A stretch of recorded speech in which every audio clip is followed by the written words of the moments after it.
안녕하세요, 여러분. 경제학장 박사입니다.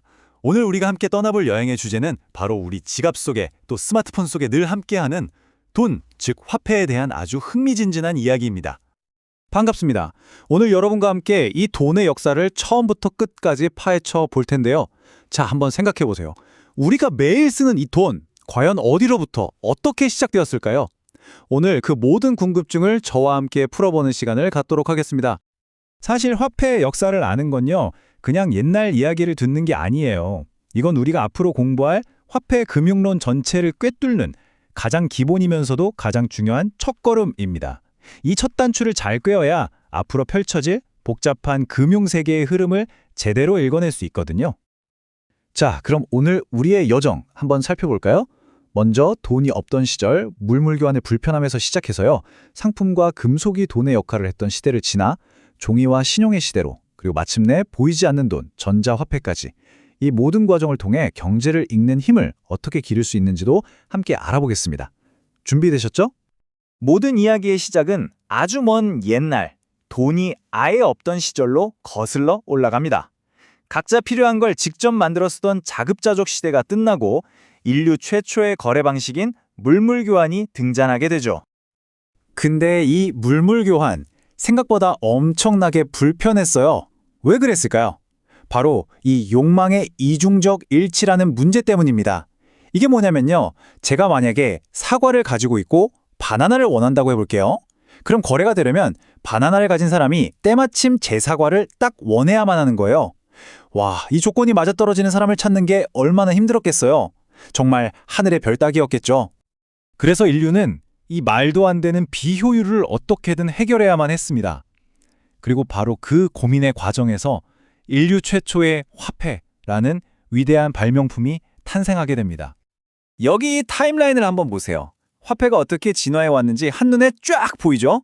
불편한 물물교환에서 시작해서 쌀이나 소 같은 상표화폐, 그리고 반짝이는 금속화폐, 우리가 쓰는 지폐, 그리고 이제는 눈에 보이지도 않는 전자화폐까지. 결국 이 모든 건 거래를 더 쉽고 더 편하게 만들려는 인류의 끊임없는 노력의 결과물이라고 할 수 있습니다. 그래서 처음 나온 해결책이 바로 이 상품화폐입니다.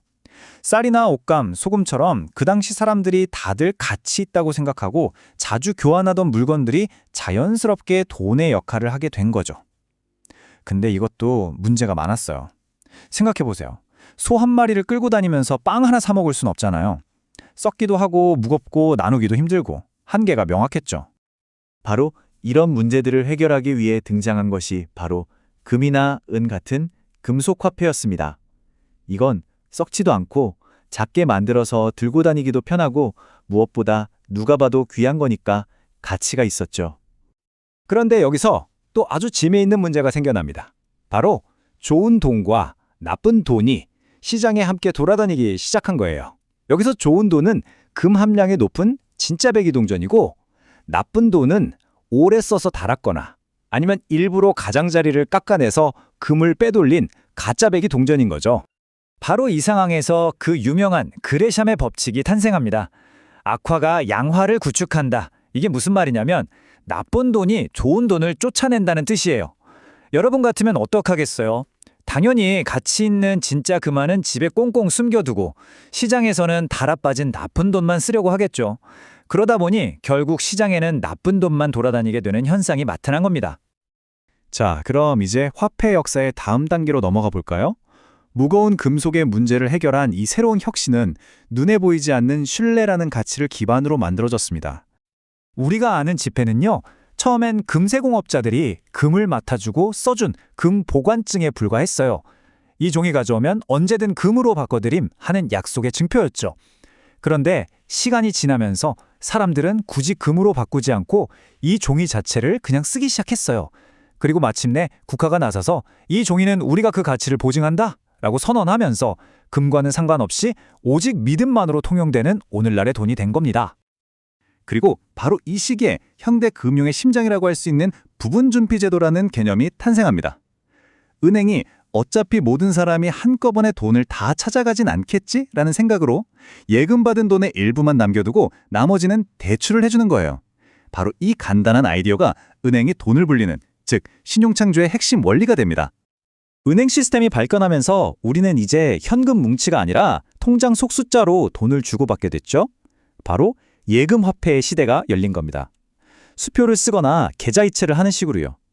당시에는 이 눈에 보이지 않는 숫자를 과연 진짜 돈으로 볼 수 있냐를 두고 경제학자들 사이에 엄청난 논쟁이 벌어지기도 했답니다.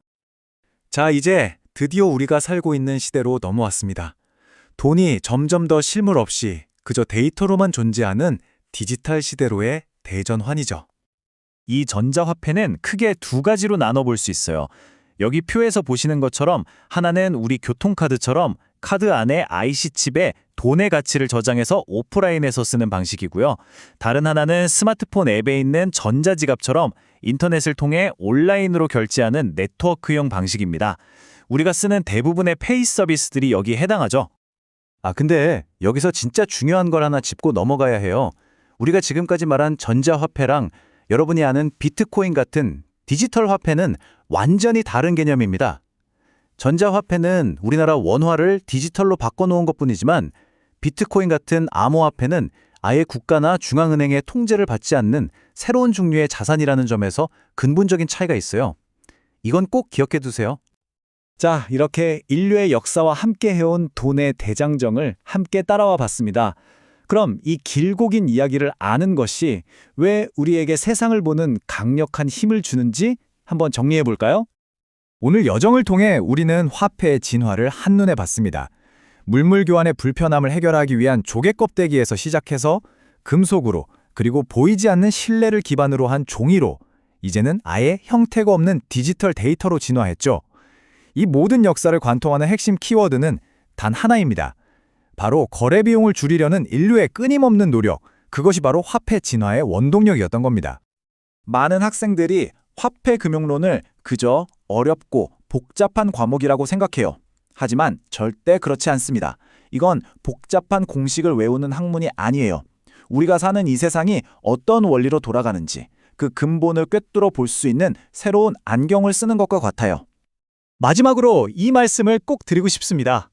이 여정이 때로는 어렵게 느껴질 수도 있어요.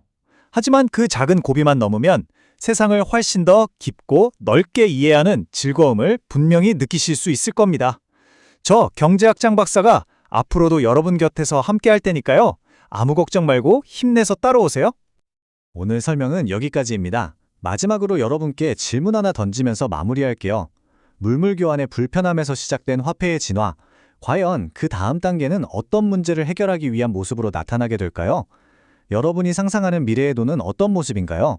한 번쯤 생각해보는 시간을 가지면 좋겠습니다. 감사합니다.